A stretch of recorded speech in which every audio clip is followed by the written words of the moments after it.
माँ की बातें। बरिशाल के डॉक्टर सुरेंद्र नाथ राय से वार्तालाप।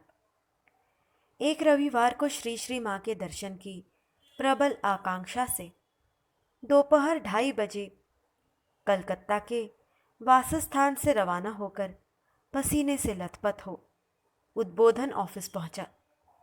पूछने पर पता चला माँ कहीं गई थी, अभी अभी लौटी हैं, थोड़ी देर बाद दर्शन होगा। लेकिन मुझसे देरी सहन नहीं हुई। मैं दर्शन करने जा रहा हूं यह देखकर पूज्यपाद स्वामी शारदानंद जी ने, जो सीढ़ी के पास खड़े थे, मुझे जाने से मना किया। उस समय मेरी युवावस्था थी। तपाक से मैंने उत्तर दिया, माँ क्या केवल आपकी है? महाराज को हटाकर मैं ऊपर चला गया। जाकर देखा माँ पंखा झल रही हैं। मेरे प्रणाम करने पर माँ ने कुशल प्रश्न पूछा और बोली, पसीने से एकदम नहा गए? मैंने उत्तर दिया, रास्ते में बहुत धूप और गर्मी थी।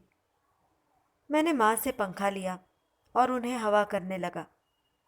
कुछ देर बाद मैंने माँ से पूछा, आज कहाँ गई थी? माँ ने कहा, काली घाट। फिर प्रसाद खा लो, फिर बाद में बातें करेंगे। प्रसाद खाकर मैंने पूछा, माँ, मनुष्य और देवता में अंतर क्या है? माँ, मनुष्य ही देवता बनता है। कर्म करने से सब कुछ संभव है। मैं, किस तरह का कर्म? माँ, ईश्वरीय विधि निषेध मानते हुए अभीष्ट देवता के प्रति निष्ठा रखकर उन्हें पुकारने से सब कुछ हो जाता है। आज और बातें नहीं कह पाया क्योंकि दो एक स्त्री भक्त आ गई थी। मैंने प्रणाम कर विदा लेते समय कहा, माँ, आज बहुत बड़ा अपराध करके आया हूँ। सीढ़ी से चढ़ते समय शरद महाराज को धक्का देकर आया हूँ। अब कैसे उनका सामना करूँगा? मेरा अपराध क्षमा कीजिए। माँ ने कहा, लड़कों का भला अपराध कैसा?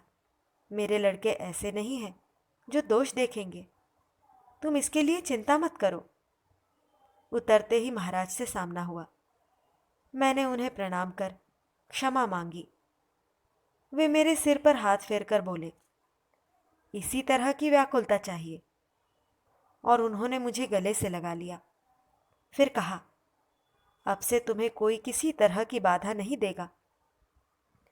उनका आशीर्वाद मैंने सिर पर धारण किया। उसके बाद से वे मुझे देखते ही खूब हंसते। और एक रविवार को माँ के पास गया था। उस दिन भक्तों में से कुछ आए थे और कुछ आ रहे थे। मेरे प्रणाम करने पर माँ ने कहा, थोड़ी देर बैठो। उन्होंने कुछ प्रसाद दिया। उसे खाते खाते मैंने माँ से कहा, माँ, एक दिन भी ऐसा सुयोग नहीं मिलता कि काफ़ी देर बैठकर मन की सब बातों को पूछ सकूं।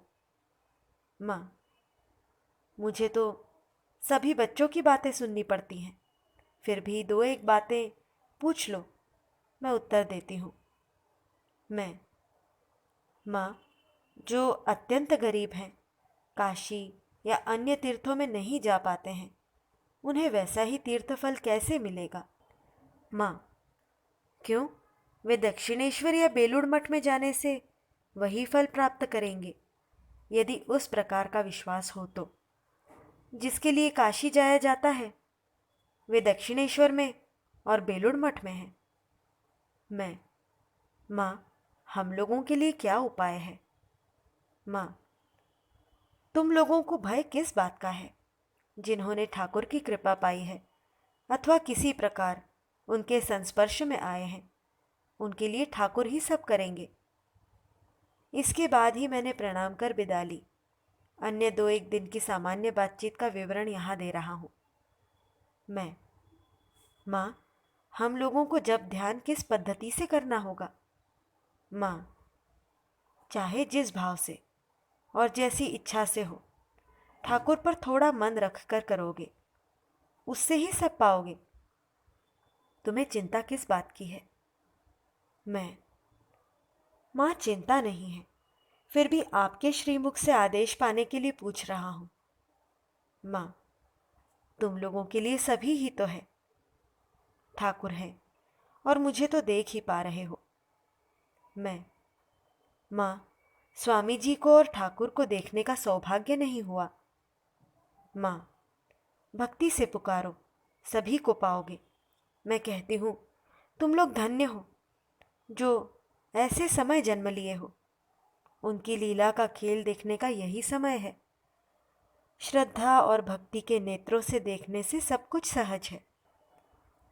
मैं, माँ, मनुष्य की इच्छा के अनुरूप ही क्या सब काम होता है तथा आशाएं पूर्ण होती हैं? माँ, सद इच्छाएं ही पूर्ण होती हैं।